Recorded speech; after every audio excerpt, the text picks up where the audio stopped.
बच्चों, कक्षा 8 से पाठ 12 जिसका नाम है सुदामा चरित्र। सुदामा चरित्र कृष्ण और सुदामा पर आधारित एक बहुत ही सुंदर रचना है जिसके कवि हैं नरोत्तम दास जी, जिनका जन्म हुआ सन 1550 ईस्वी में और जन्म स्थान रहा उत्तर प्रदेश के सीतापुर जिले में और उनकी मृत्यु हुई सन 1605 ईस्वी में। नरोत्तम दास जी ने इस रचना को दोहे के रूप में प्रस्तुत किया है और ऐसा लगता है जैसे एक नाटक सा प्रस्तुत हो रहा है सामने श्री कृष्ण और सुदामा की कथा पर आधारित। आइए आगे जानते हैं। सर्वप्रथम नरोत्तम दास जी का जीवन परिचय जान लें। इनका जन्म सन 1550 ईस्वी में उत्तर प्रदेश के सीतापुर जिले में हुआ और मृत्यु सन 1605 ईस्वी में हुई।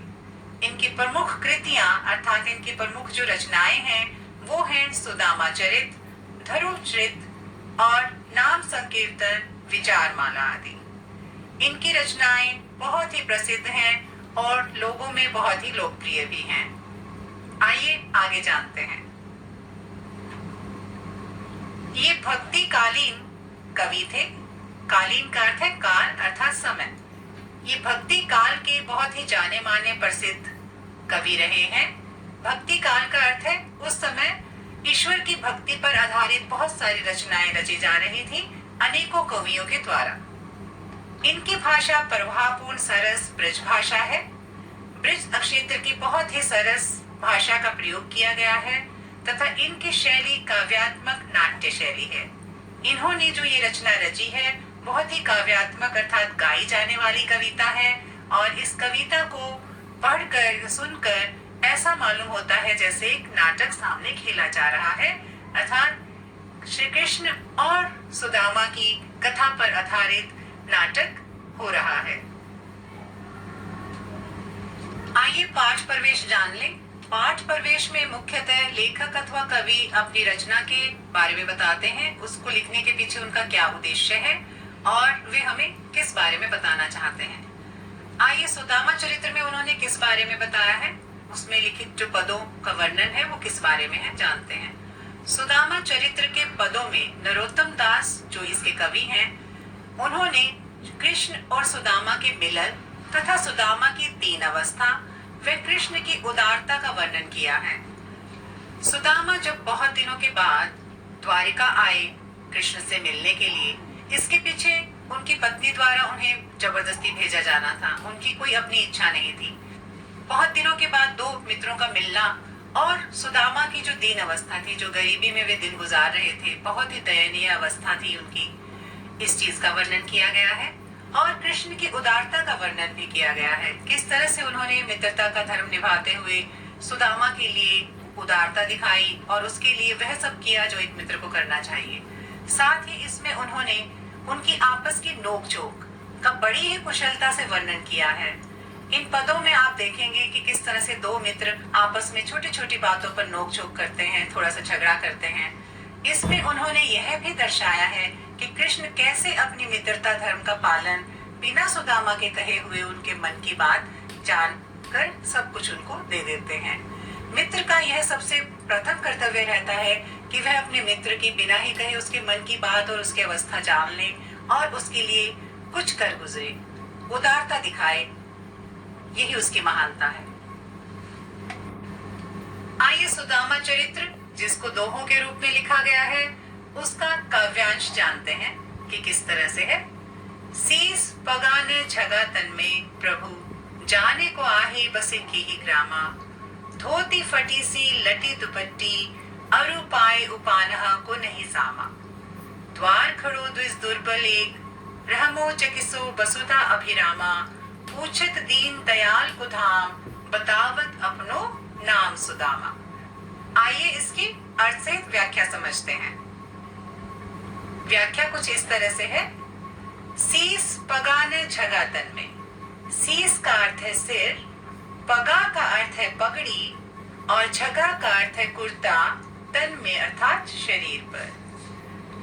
जब सुदामा द्वारका पहुंचते हैं तो द्वारपाल श्री कृष्ण को आकर बताता है कि द्वार पर एक ब्राह्मण व्यक्ति खड़ा है और जिसके सिर पर न तो पगड़ी है और न कुर्ता है, ना ही उसने कोई वस्त्र पहना है।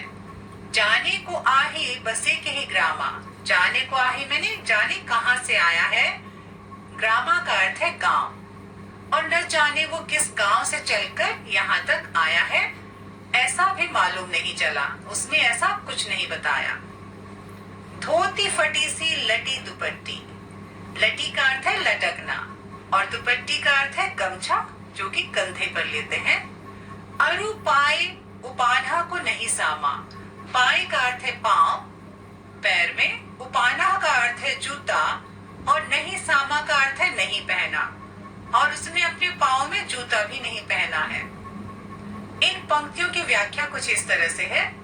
जब द्वारपाल श्री कृष्ण को सुदामा के बारे में बताते हैं, जब वे द्वार पर खड़े हैं तो उनकी दीन दशा देखकर उसका पूरा वर्णन करते हुए द्वारपाल कहता है, हे श्री कृष्ण, द्वार पर एक गरीब ब्राह्मण खड़ा है जिसके सिर पर न पगड़ी है, न शरीर पर कोई कुर्ता है अर्थात वस्त्र है, और न जाने वो कहां से आया है, किस गांव से वो चलकर यहाँ तक आया है।